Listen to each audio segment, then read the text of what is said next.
Halo semua. Eh, Mungkin Bapak Ibu belakangan sering dengar istilah CDS. CDS itu bukan CD tapi banyak ya. Kalau itu kan compact disc, karena banyak jadi CDS, nggak begitu. Ini lebih ke istilah keuangan yang mengacu kepada singkatan Credit Default Swap. Nah, kredit artinya hutang, default artinya gagal bayar, swap artinya diganti. Ya, jadi kalau gampangnya hutang gagal bayar diganti gitu. Nah, Credit Suisse yang belakangan menjadi pemberitaan utama karena kondisi keuangannya memburuk, itu salah satu indikatornya adalah angka CDS yang melesat tinggi. Jadi CDS itu bagaimana sih cara kerjanya? Kenapa dikaitkan sama resiko kebangkrutan suatu perusahaan? Nah, untuk lebih lengkapnya sebagai berikut. Nah, CDS itu pada prakteknya adalah asuransi. Nah, cuman kalau kita beli misalnya asuransi Prudential, Allianz, Panindaiji Life, AXA gitu ya, yang kita asuransikan resiko meninggal, resiko kena penyakit kritis, resiko kecelakaan, dan kemudian juga asuransi kesehatan, ya, masuk rumah sakit, tindakan, dan seterusnya. Nah, kalau CDS, dia itu mengasuransikan obligasi atas suatu credit event. Credit event itu apa? Credit event itu bisa macam-macam. Bisa gagal bayar kupon, ya. Jadi jatuh temponya katakan 5 tahun. Kan setiap tahun bayar kupon, bayar kupon, bayar kupon. Di tahun kedua somehow kuponnya gagal bayar. Itu disebut dengan credit event. Ya.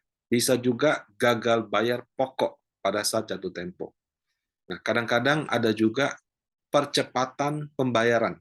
Kalau saya baca istilah mereka acceleration atau apa gitu, saya kurang gitu ngerti sih. Kalau di Indonesia memang pernah ada obligasi itu kayak minta dipercepat pembayarannya. Nah, kenapa itu jadi masalah? Kenapa? Karena kan saya beli obligasi, saya expect dapat kupon X% selama sekian tahun.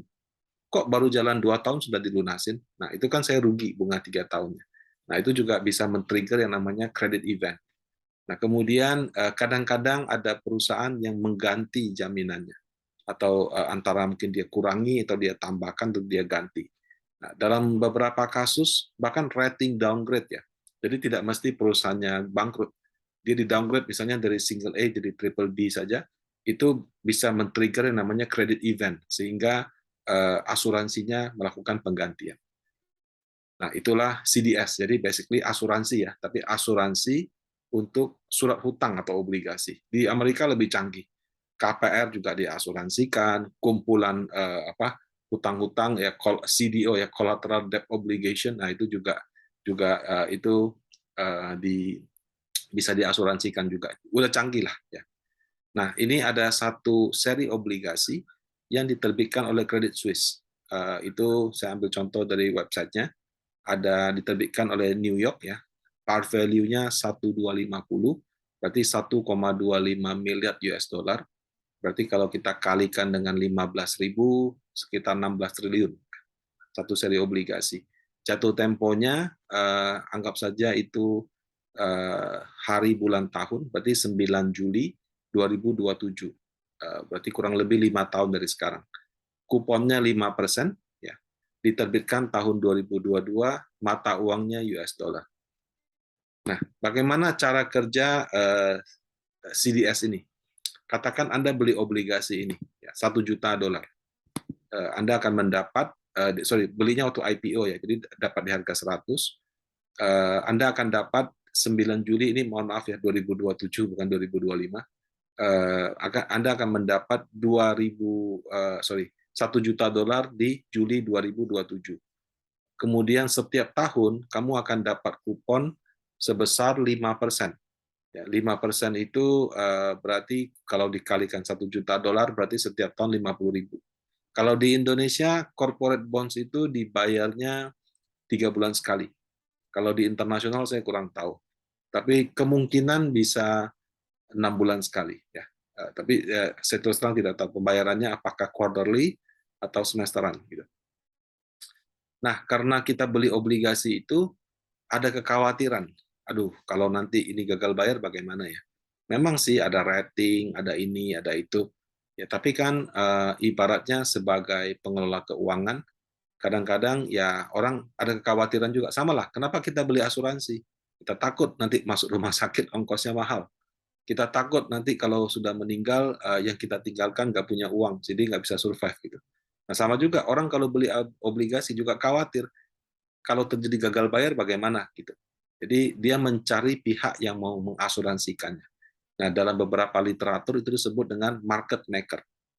Market maker ini bisa bank, ya, bisa asuransi, ya. Bisa nggak Pak perusahaan dia sendiri Pak?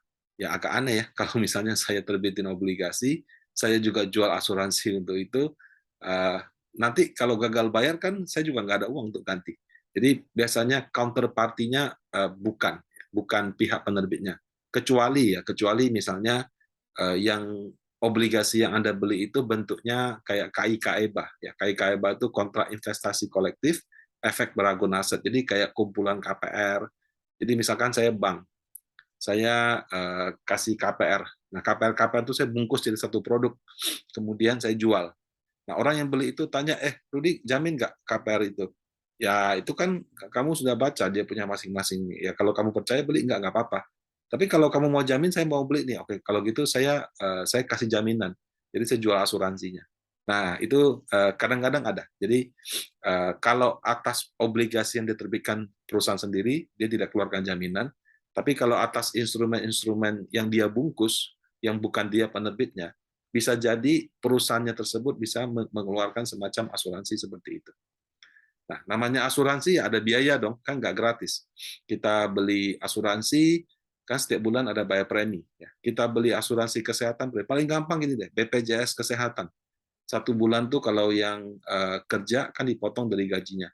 Kalau yang nggak kerja, kita bayar, maksudnya tidak bekerja di perusahaan formal, kita bayar manual, itu bisa 150.000 satu bulan. Nah, CDS itu juga ada preminya. Nah, berapa besaran preminya? Nah, ketika kita ingin kayak mengasuransikan obligasi yang kita punya, kita harus cari, kemudian kita deal dulu. Ya, kita deal, oke, saya bersedia jamin ini obligasi, premi yang saya tetapkan adalah sebesar X persen. Ya. Nah, dalam istilah keuangan disebut dengan spread. Nah, data spread ini bisa dicek datanya karena spread atau CDS ini transaksinya bukan di saham, dia sudah masuk derivatif. Kenapa? Karena dia bukan produk lagi, dia turunan dari produk, makanya ditransaksikan kalau di US itu di bursa berjangkanya, di derivatifnya gitu. Nah, berdasarkan data CNBC, ya, kamu ketik aja Credit Suisse CDS 5 tahun gitu, keluar angka ini. Per tanggal 7 Oktober waktu saya ambil di 349,34. Angka ini naik dari awal tahun ya. Ini kalau lihat awal tahunnya 50-60. Jadi dari 50-60 naik jadi 349. Artinya apa sih Pak angka-angka ini? Jadi kalau kita bicara CDS ya, angkanya itu adalah dalam persentase. Jadi kalau tadi saya beli 1 juta dolar, saya dapat 5%, 50.000. CDS 349 itu dalam basis point 349 basis atau setara 3,49%. Nah, jadi untuk mengasuransikan obligasi senilai 1 juta dolar untuk si Credit Suisse selama 5 tahun, kalau saya dealnya katakan tanggal 7 Oktober tadi, itu saya harus bayar asuransinya baru mau terima kalau si Rudinya bayar premi 3,49% alias 34.900 dolar per tahun. Ya, per tahun selama 5 tahun. Jadi ini bukan premi satu kali, tapi premi per tahun. Nah kalau di USA preminya itu dibayar setiap 3 bulan. Jadi kalau 34.900 kalau kita bagi 4, let's say 8.200 dolar, berarti setiap 3 bulan kamu bayar 8.200 dolar. Nah, apa yang terjadi kalau misalkan beneran suatu obligasi itu bangkrut? Dia ada dua skenario. Yang pertama namanya physical delivery. Ya. Ini saya juga pernah lihat pada suatu kecelakaan mobil sih. Jadi kalau kamu beli asuransi mobil, ya all risk atau total loss only, waktu itu saya kejadian mobilnya kecelakaan, rusak parah, rusak total. Nah, rusak total berarti kamu beli all risk atau beli total loss only itu juga pasti diganti, gitu kan. Cara penggantiannya bagaimana? Mobil yang sudah rongsok itu dibeli sama perusahaan insurance. Ya, jadi terjadi perpindahan asuransinya membeli mobil rongsok. Jadi yang sudah rongsoknya tinggal rongsok rangka itu dibeli. Kemudian kita dibayar dia senilai jumlah premi yang jumlah uang pertanggungan yang dijanjikan. Dan kalau misalkan pada saat kita mobil itu masih dalam proses cicilan ke bank karena ada kredit mobil, maka sebesar itu dibayar ke banknya. Nah, kalau dibayar ke banknya ada sisa setelah dipotong cicilan baru dikembalikan ke kita sebagian. Nah, itu physical delivery. Nah, sama kalau ini juga begitu. Kita sudah punya obligasi, ya, kemudian obligasi tersebut gagal bayar, kita sudah beli asuransinya, maka obligasi ini dibeli sama si perusahaan asuransi dengan harga 100 alias $1 juta. Jadi obligasinya kita kasih ke perusahaan itu, kemudian kita terima $1 juta utuh. Ini namanya physical delivery. Cara kerja asuransi kurang lebih seperti itu. Nah, cara kerja yang kedua adalah namanya cash settlement.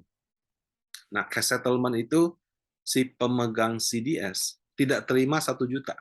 Dia terimanya 1 juta dikali 1 minus recovery rate. Nah, recovery rate ini apa, Pak? Jadi yang namanya obligasi gagal bayar itu prosesnya cukup butuh waktu. Ya. Kalau misalnya dia janji setiap tanggal 10 bulan Januari, April, Juli bayar bunga, terus dia telat 1 hari disebut gagal bayar nggak? Gagal bayar, tapi dia punya waktu 7 hari ya, secara peraturan. Umumnya dikasih waktu 7 hari. Jadi kalau dia gagal bayar hari ini, dia punya waktu 7 hari untuk segera melunasi. Kalau dalam 7 hari dia bisa, biasanya oke lah. Mungkin namanya agak kena, tapi dianggap masih bayar. Gitu. Lewat dari 7 hari, nah dia secara resmi dinyatakan default. Karena ada proses, ya, harga obligasi ketika terjadi gagal bayar atau bahkan dirumorkan akan gagal bayar, itu harganya tidak langsung nol. Mungkin dari 100 ke 80, 90, 70, 40, dan seterusnya. Nah, kemudian ketika dia benar-benar bangkrut, karena obligasi itu kan dijamin dengan aset perusahaan. Kadang-kadang ada yang spesifik, ada yang enggak. Nah, kalau ada yang spesifik, bisa saja itu bisa 30% balik, 20% balik, 40% balik. Nah, recovery rate ini kayak ada penentuannya. Jadi kayak ada arbitrator yang menentukan, oh, ini seri obligasi ini recovery rate-nya sekian, misalnya 40%. Nah, kalau 40% berarti kita kan 1 juta. Ya, 1 juta dikali 1 kurang 40%, 60%, 600.000. Itu kita dikasih cash 600.000. Tapi obligasinya tetap kita pegang. Kalau seandainya nanti dilunasin dengan 40%, kita masih dapat 400.000 dari situ. Nah, ini namanya metode cash settlements. Pakai yang mana, Pak? Ya, terus terang saya nggak punya pengalaman dengan CDS ini, tapi pada dasarnya ini kembali ke perjanjian. Kan kita datang ke perusahaan insurance atau perusahaan keuangan, kita bikin perjanjian. Ya, nanti terserah mau physical delivery, mau cash settlements, waktunya berapa lama, credit event-nya apa, seri yang dijamin apa, itu harus sangat spesifik. Nah, di dunia keuangan, CDS itu juga diperdagangkan, Bapak Ibu. Karena diperdagangkan, saya bisa jual dari, saya misalnya sudah mengikat CDS. Nah, CDS ini saya bisa jual ke orang lain. Gitu. Terus terang saya nggak gitu ngerti cara kerjanya, karena kalau kita jual, itu kewajiban bayar premi per tahunnya apakah pindah apa tidak. Terus misalnya pada saat kita bentuk itu CDS, preminya katakan 2% per tahun. Kemudian karena kondisi perusahaan baik jelek menjadi 3%, turun lagi ke 1%.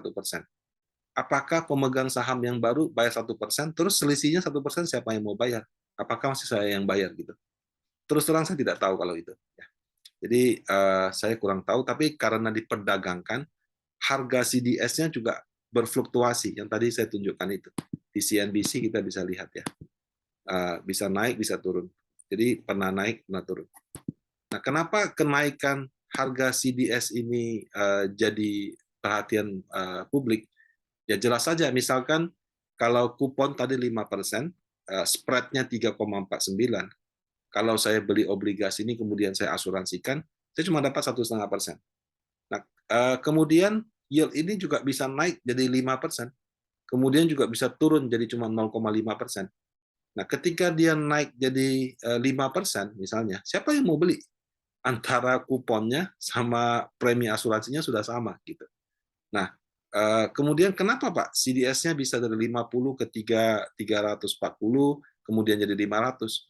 Karena perusahaan perusahaan asuransi takut, waduh, ini perusahaannya kalau saya analisa kayaknya ada masalah nih, atau mungkin bisa macet gitu. Jadi kalau kamu mau saya asuransikan boleh, tapi harganya segini, take it or leave it. Gitu. Nah, jadi semakin tinggi CDS, menunjukkan perusahaan-perusahaan keuangan, apakah itu asuransi, apakah itu lembaga jasa keuangan yang membuat perjanjian itu, mereka takut mengasuransikannya. Nah, jadi semakin tinggi CDS menunjukkan pendapat market perusahaan itu punya kemungkinan gagal bayar yang tinggi. Nah, kalau gitu apa Pak untungnya bagi perusahaan yang menerbitkan CDS itu? Ya, kalau misalnya dia menerbitkan CDS, dia dapat untung dari premi asuransi. Karena kalau misalnya kayak kita beli asuransi, nggak sakit-sakit, ya sudah uang yang kita setorkan itu jadi miliknya si perusahaan asuransi. Kalau kita sakit baru dia ganti. Nah, jadi buat perusahaan insurance itu, CDS itu kayak penghasilan tambahan. Jadi mereka harus bisa menilai resiko, dan karena menilai resiko, ya kalau orang mau amankan, oke, saya kasih harga segini, kalau nggak bangkrut itu jadi pendapatan saya. Nah, kalau asuransi kan ibaratnya law of big numbers. Jadi orangnya banyak, katakan ada 1.000, 10.000 orang, yang mati cuma berapa, yang sakit cuma berapa, yang sehat itu biasanya lebih menguntungkan, karena yang orang-orang sehat itu lebih besar daripada angka orang-orang yang klaim. Nah, itu prinsipnya seperti itu. Nah, kalau untuk praktek di dunia keuangan bagaimana? Nah, CDS itu biasanya satu dipakai untuk hedging. Jadi hedging itu saya ibaratnya udah beli asuransi, saya takut ada gagal bayar, saya lindungi dengan cara membeli asuransi. Nah, memang saya punya ini bisa turun, tapi resiko gagal bayar jadi nol. Berarti return-nya berkurang dong, Pak, betul. Nah, tapi di luar negeri orang sistem keuangan canggih. Saya bisa aja uang saya 100, saya beli obligasinya 500. Kenapa? Karena di luar negeri itu margin sangat gampang. Jadi orang bisa margin sampai beberapa kali lipat. Nah, jadi saya ibaratnya uang 100, saya beli obligasi 500, itu kan saya punya return sudah dikali 5. Nah, kemudian untuk mengamankannya, saya beli CDS. Ya. Jadi untuk transaksi yang bisa margin, kadang-kadang CDS itu jadi make sense. Tapi kalau misalnya kayak Indonesia, kita nggak bisa margin, reksadana nggak bisa margin. Jadi kamu punya uang 100, cuma bisa beli 100 saja, kayak syariah. Nah, karena itu sistem CDS menurut saya nggak gitu jalan kalau di Indonesia. Nah, kemudian kadang-kadang yang tadi saya bilang, ada perusahaan manajer investasi atau bank, sorry mungkin lebih tepatnya bank ya. Dia punya KPR, dia bungkus jadi satu, dia jual sebagai produk. Nah, KPR ini kan bisa ada default. Nah, dia tambahkan CDS untuk meyakinkan kepada calon pembelinya ini aman loh. Ya, betul dia kreditnya ada yang kualitas A, ada yang kualitas B, ada yang kualitas C. Tapi karena sudah dibeli asuransi, ada apa-apa diganti. Nah, jadi itu menjadi semacam pemanis dia jualan. Nah, ada juga yang pakai CDS ini untuk spekulasi, atau orang kenal dengan istilah naked CDS. Ya. Maksudnya naked CDS itu kalau kamu beli CDS, tapi tidak punya aset dasarnya. Itu disebut dengan naked speculation. Saya baca beberapa literatur, di India nggak boleh. Jadi orang yang mengikat CDS itu harus punya aset dasarnya. Tidak bisa kamu cuma beli CDS-nya tok. Ya. Nah, kalau di Amerika Serikat, ya very free gitu. Bisa aja orang lakukan itu. Nah, jadi contoh orang pakai itu spekulasi begini. Misalnya tadi ada obligasi $1 juta. Kalau saya beli CDS-nya dengan asumsi dia punya premi 350 basis atau 3,5%, berarti saya setiap tahun bayar 35.000 35.000 US dollar per tahun. Kalau dia bangkrut ya dengan sistem physical delivery atau cash settlement, 35.000 saya jadi 1 juta. Jadi saya cuma modal 35.000 ya. Kalau saya tebakannya benar nih perusahaannya bangkrut, kan saya katakan orang-orang keuangan itu bisa menganalisa resiko. Dia sudah analisa nih, perusahaan ini kayaknya akan punya masalah serius. Ya udah kalau gitu saya beli dia punya CDS, dan kemudian CDS tersebut ternyata betulan terjadi ya. Nah, dan kemudian anggap saja recovery rate-nya 0%. Jadi dengan sistem cash settlement 35.000 jadi 1 juta, hampir 30 kali lipat. Mana ada saham bisa untung 30 kali lipat gitu. Nah, kalau saya salah gimana? Saya berarti harus bayar 35.000 US dollar per tahun. Uang yang saya bayarkan jadi nol, nggak jadi apa-apa. Kenapa? Karena saya harus ibaratnya kayak beli asuransi aja lah, kayak kita bayar BPJS kesehatan. Ya kalau nggak apa-apa sudah uangnya buat dia. Kalau ada apa-apa kita tetap bayar setiap bulan, tapi biaya rumah sakit yang puluhan sampai ratusan juta itu free. Nah, jadi si dia seperti itu. Nah, kalau ada film Big Short ya, itu menurut saya satu film yang sangat bagus. Itu menceritakan ada sekelompok orang yang kaya dengan cara mereka menebak ada obligasi yang kelihatannya akan gagal bayar, mereka pelajari fundamentalnya, dan untuk mengambil untung dari situ mereka beli CDS. Nah, jadi kurang lebih caranya. Ya mungkin dia pakai istilah short atau apa. Ya salah satu cara untuk short daripada suatu obligasi ya kamu harus ininya beli CDS-nya. Menurut saya seperti itu. Ya. Kalau kamu mau short, berarti kamu bisa juga nggak beli CDS, kamu minjem obligasinya perusahaan lain, kamu jual dulu, kemudian kamu balikin. Ya, selama belum kamu balikin, ya itu ada sistem jaminan. Tapi kalau saya rasa untuk spekulasi, beli CDS lebih gampang. Karena kalau kamu mau short, harus pinjam barangnya. Kalau nggak pinjam, nggak bisa. Gitu. Nah, apakah ada CDS di Indonesia? Setahu saya belum ada. Eh, di reksadana sebetulnya ada satu jenis reksadana yang namanya gini, reksadana dengan penjaminan.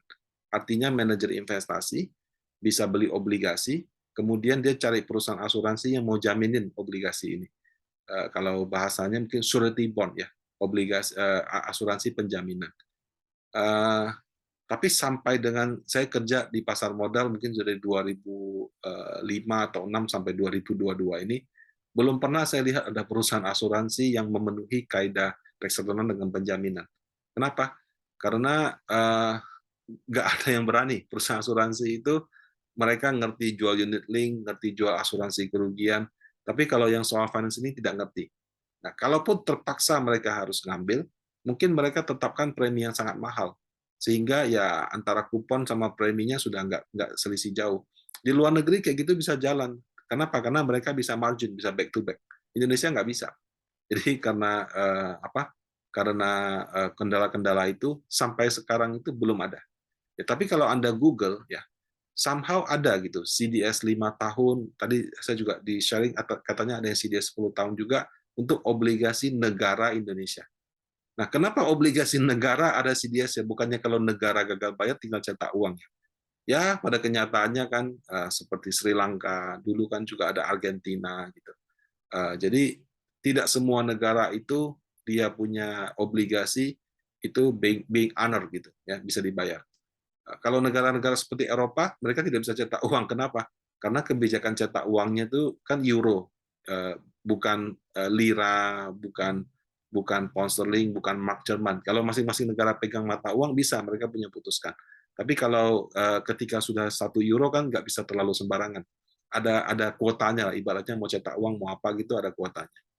Nah, jadi ada resiko gagal bayar. Atau mungkin kalau misalkan tetap dia bisa cetak uang, biasanya kena di kursnya. Jadi bisa saja CDS itu tidak menjamin, bukan hanya menjamin kalau gagal bayar, tapi mungkin menjamin kalau misalkan kursnya tiba-tiba anjlok. Atau dia juga menjamin misalnya dia punya apa? Dia punya rating downgrade, misalnya dari triple B jadi single B, ya, atau dari single A jadi triple B seperti itu. Nah, jadi CDS itu biasanya ada untuk obligasi negara, ya, dan untuk obligasi negara tersebut angkanya juga bisa naik turun. Ketika angkanya naik, berarti investor asing merasa, wah kayaknya Indonesia punya risk lagi tinggi. Risknya bukan risk gagal bayar menurut saya, tapi risknya lebih kepada kalau dia nanti bermasalah, ya, dia akan cetak uang untuk bayar. Pada saat itu kursnya akan anjlok. Saya rasa yang diantisipasi orang tuh biasanya lebih ke situ. Bayarnya sih pasti bayar, cuma tinggal pasti bayar Kalau uangnya itu bukan dari hasil kerja, tapi dari hasil cetak uang, biasanya itu akan jelek ke kursnya. Nah, kurang lebih tentang CDS. Kalau ada pertanyaan, ya silakan tanyakan di kolom komen. Semoga yang saya sampaikan hari ini bermanfaat. Terima kasih semuanya, semoga sehat selalu.